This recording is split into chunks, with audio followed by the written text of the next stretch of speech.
My name's Trent. I'm a chemist.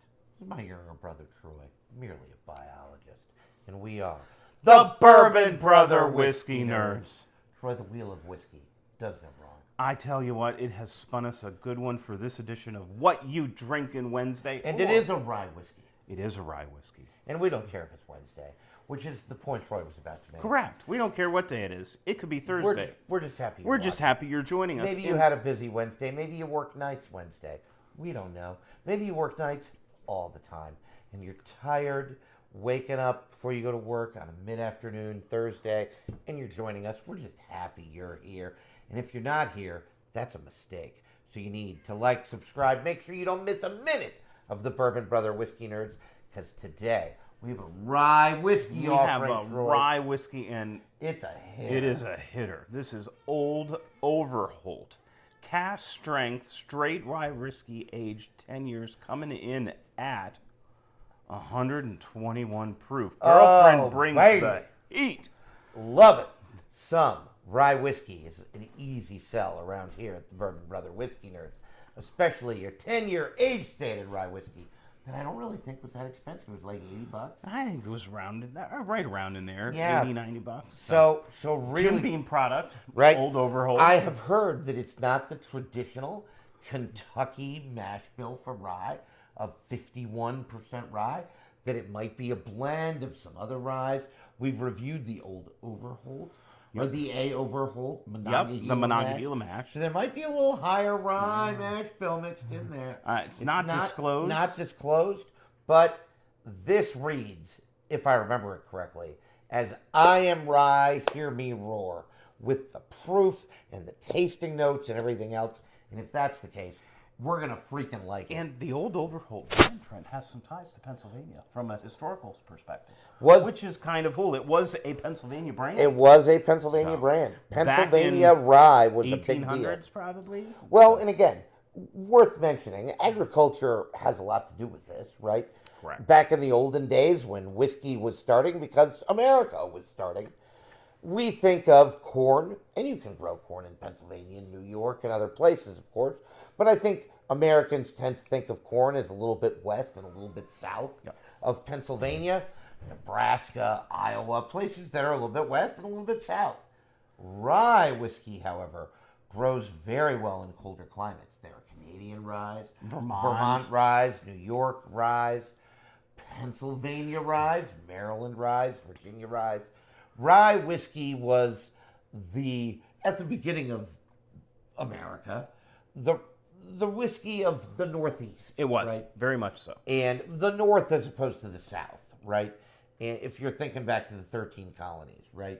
And we're excited to try some Old Overholt 10-year. I'm going to pour us up here. We, as always, are happy to see you here. If you have not done so already, you need to like, subscribe, make sure you're part of the channel. If you've had some Old Overholt 10-year, let us know what you thought of it. If not, listen to the video and maybe you should pick yourself up one. I think Troy's right. Now, this is a 2023 release, written right here on the bottle. Distilled in 2012, released in 2023, so it is an age-stated 10-year rye. In 2024, bears noting that Old Overholt Jim Beam came out with an 11-year. They did, yeah. Now, they did three things, all of which are bad. They raised the price. Yeah. It's easily a bill for the 11-year. Easily. They lowered the proof. It's down to 100 proof. Just sad. Now, they upped the age statement, so I guess that's a good thing. But as such, we have not purchased. We have not. I have considered it several times. I had it in my hands. We can get it in Pennsylvania. I've had it. I just couldn't bring myself to do it. This, however, we are big fans of, and we're going to go in for the nose. Well, oof. There's no way it's 51%. The rye is strong with this one. There's no way it's 51% rye. There's no way. Use the rye, Luke. Use the rye. The force is strong with this one, and the rye is strong with this one. I'm getting a minty note on the rye. Not a lot of dill, and as far as I'm concerned, that's a good thing. Dill is a controversial note in rye whiskeys. I think rye whiskeys can be over dilly, and that would be a displeasing note for me. But this has some mint. That's a good note on rye. Lots of citrus, lemon peel.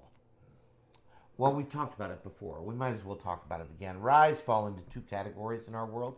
There are bright ryes, some citrus, orange, lemon zest. I think this reads as sort of a lemony rye almost. It really is bright. Like the mint is a good note. The vanilla is definitely there. There is a sweetness underneath. There is. And there are dark and brooding ryes where your fruit notes are going to be cherry, fig, prune, plum, raisin, darker fruits. Darker. Yep. This is a bright rye. Oh, it smells so good. It really does smell good. Troy's right about the sweetness. Troy's right about the lemon note. Really good job there. That's a great note. And an oak backbone to this is coming through. Well, when it should at a 10-year age statement. Well, right. There isn't, I don't want to call it the predominant note because that would be a lie. No. The rye and the citrus note take center stage, backdropped by this nice 10-year age dated.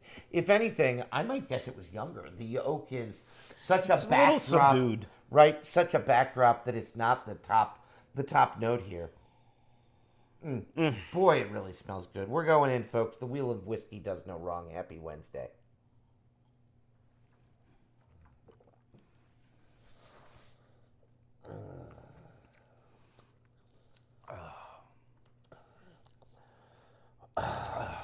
There it is. The front of the palate is that vanilla. It's really Sweetness. sweet. That lemon note The still lemon there. still comes through, and then it crosses mid-palate, and it says, I am Rye, hear me roar. I love it. I know. I love it. That punch of flavor, you know we're big fans of a punch of flavor on the early palate. This is a finish. punch of flavor on the mid palate. And it's all rye. I am Rye, hear me roar. Peppery. Oh, Spicy. Almost a chili pepper coming through like there. a green pepper or Yeah, something. like green chili or So and flippin' black good. pepper. And So flippin' good. And the finish, woof. It's almost subdued because it's smooth. Yeah. Dangerous word in whiskey. But it's a softer finish. Oak, not as peppery. The rye spice is subdued. If I'm getting spice, it's more of a baking spice. Yep. Almost like a bourbon finish. A little bit of one. The mouthfeel too, Trent, on this is sublime. Well- This is oily, jammy, and sticky. If you made like a lemon jam, which sounds pretty good, with like a whole bunch of rye seeds crushed in, maybe lemon jam on toasted rye bread. Oh, There you yeah. go. There you go. There you go. Yeah, this so good. Big believers in Jim Beam. Big vanilla believers in and Old the toffee. I get a little of those darker sweet notes. Oh no, you're right. Some caramel, Caramel, some toffee. creme brulee, toffee. This is a bold and aggressive rye whiskey. Right. If you're questioning on rye, I would buy some other stuff before you buy this. Yeah, you don't want to start here because you've got to know what you like. You don't know if you're gonna like it, right? And I don't want you to dislike your whiskey because this is gonna set you back a little bit. And I don't want you to buy an $80 rye that you're gonna dislike, right? I want you to start with a lower price rye, a $50, $60 rye, maybe even Sagamore a baby, is a good maybe place even to a start. baby rye, right? If you must, right? Start with a 51% rye. Jack The- Daniel's Bonded the Rye. flagship, Good place to start. The flagship Old Overholt, bottle and bond, 100 proof, is a 51% rye, and I'm a big believer in it. Really drinks really nice for a $20, $25 We're bottle not big of rye. believers in those baby ryes, but the That's a old good Overholt, one. That's a good one, right? There are some other good ones. Ezra Brooks 99 is a pretty good baby rye. There are some others. I'm getting a nice, now that I'm back into the nose, a nice tea note, like an like a earthy- black tea? like a black tea note. I could get behind that. I still really like, the tip of the tongue, you get all that sweetness, and then it just transitions into this powerful rye that's just, make no mistake about what you're getting here. This is a Rye Drinkers rye. This is a powerhouse of a rye. Well, this came out the same year as Jack Daniel's single barrel proof rye. Correct. Yeah. And there were debates about which one you like better. The Jack Daniel's single barrel proof is a fantastic rye. We don't want to do it any disservice. I think it drinks as a little bit more of a sweeter rye. It's not as much I Am Rye, Hear Me Roar. This is I Am Rye, Hear Me Roar. The oak, we haven't mentioned the oak. It really is sort of a backdrop. I mean, it's there. just there to balance it out, and it really does a good job with that. I think that's where the mouthfeel comes from. Yep. So that's where the body comes from. And where the heck do they put that? I don't know where that proof goes. 121. You tell me this was 115, maybe 110. I'd believe you. So good. So well hidden. Drinking under your proof is a really, really positive statement to make about a whiskey.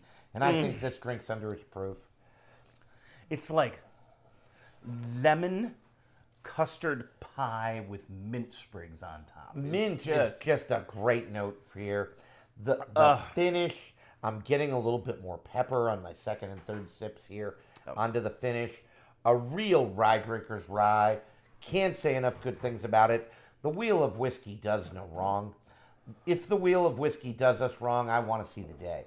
Even when we don't like what the wheel of whiskey spins us, we still taste it. We still taste it. We still taste it to make sure we still like it or don't like it or whatever it is.